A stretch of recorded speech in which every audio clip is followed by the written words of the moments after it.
Ternyata nggak mudah ya jadi ibu. Dalam satu badan tuh banyak sekali peran yang memang harus kita jalanin bersamaan. Kadang jadi chef, jadi nutritionist juga, jadi driver, jadi hairdo, fashion stylist, terus bisa nyiptain lagu secara dadakan ya jadi ibu tuh. Ya dan hal-hal itu tuh baru bisa aku lakuin ya ternyata setelah jadi ibu.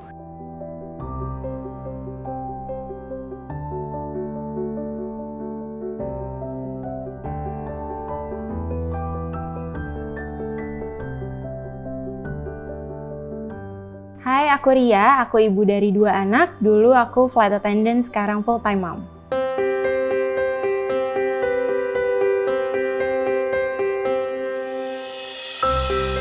Awalnya dulu pernah bekerja jadi pramugari sampai akhirnya memutuskan jadi ibu rumah tangga karena suamiku tuh kerjanya juga dalam area yang sama.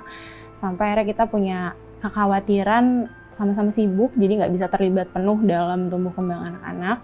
Jadi aku memutuskan untuk jadi ibu rumah tangga. Penyesuaiannya awalnya kayak roller coaster ya, karena biasa ketemu orang banyak, ngobrol sama orang banyak. Sekarang ngobrol sama anak kecil, memahami bahasa-bahasa mereka yang juga belum, kadang aku juga nggak paham.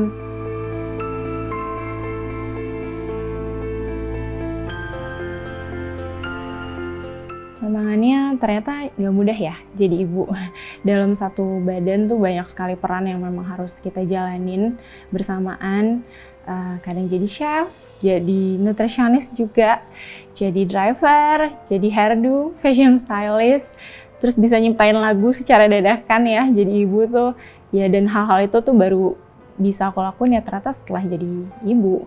Tapi ya sebenarnya jauh dari itu, jadi ibu tuh banyak hal-hal yang nggak terlihat yang memang terus kita pikirin gitu. Ketika kita jadi chef, kita masak, kita tetap harus mikir, oh nanti jemput kakak jam berapa, harus tepat waktu.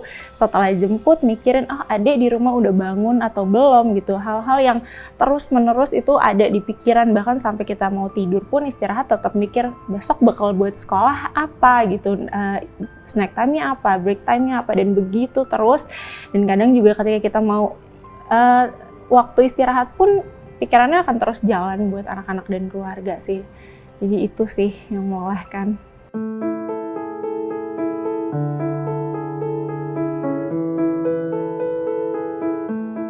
Ya karena bukan hanya menyajikan makanan yang enak aja buat anak-anak dan keluarga, tapi juga harus memastikan kalau nutrisi di dalamnya ya tercukupi dan terpenuhi untuk usia-usia mereka. Jadi memang aku harus memastikan mereka mendapatkan gizi yang cukup dan bukan cuma menyajikan makanan, terus reminder mereka untuk minum susu, makan buah, vitamin untuk anak-anak, suami, dan pastinya diri kita sendiri ya, karena kita juga penting.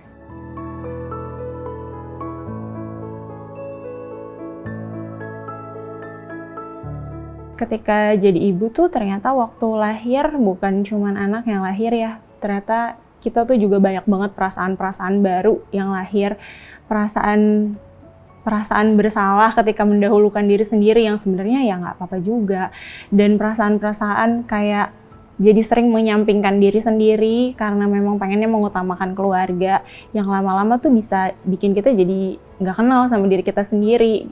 Itu tuh kadang tuh bikin ngerasa jadi nggak punya value, dan jadi itu sih titik terberatnya sih biasanya.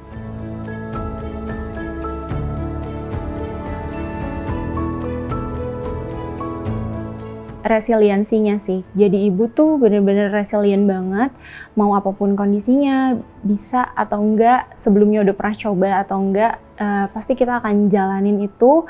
Apalagi kita tahu kalau anak-anak semuanya tuh sepertinya bergantung banget ya sama kita, jadi pasti kita akan mengupayakan dan melakukan yang terbaik sih buat anak-anak.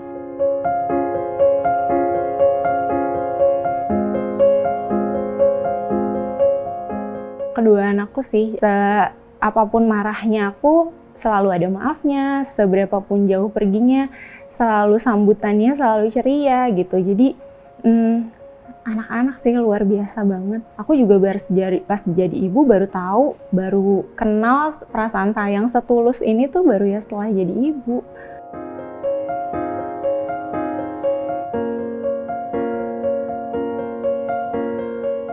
banyak ya, karena apalagi ketika suami aku terbang, itu kan semuanya jadi satu ya.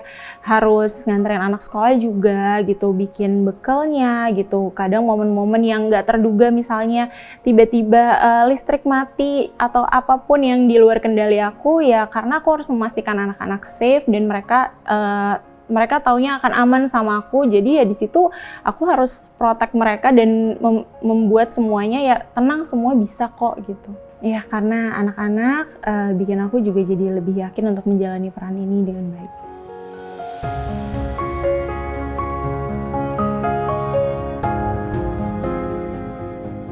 Rasanya harus serba bisa ya. Kadang tuh banyak banget hal-hal yang terjadi ketika suami lagi nggak ada di tempat. Itu ya ada hal-hal yang kadang di luar kendali aku, kayak misalnya kemarin anak aku sakit, terus aku jagain, tapi ternyata akunya juga jadi jatuh sakit dan akhirnya kita diopnam bareng, tidurnya sebelahan, dan gak lama dapet kabar tanya yang bayi juga sakit. Tapi ya tetap harus ngejalanin, tetap harus bisa ngelakuin sebaiknya, karena ya memang begitu ibu ya.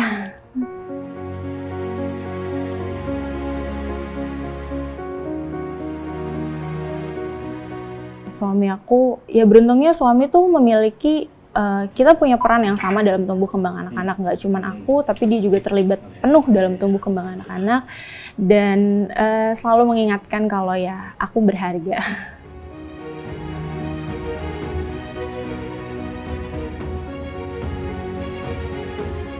Buat Baba, buat Nai, Nalu, makasih udah selalu mengapresiasi aku. Bagaimanapun marahnya, selalu ada maafnya. Apapun hal kecil yang aku lakukan selalu diapresiasi, selalu dirayakan, padahal sebenarnya biasa aja gitu.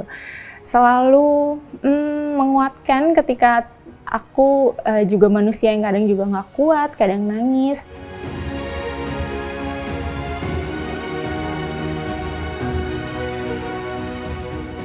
You might lose sight of yourself, but don't forget your needs matter too. So be gentle to yourself.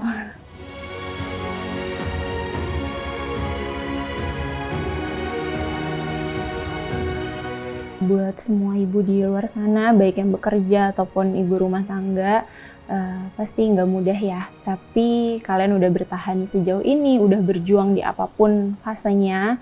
Nggak perlu terus ngerasa bersalah atas ketidaksempurnaan yang udah kalian upayakan.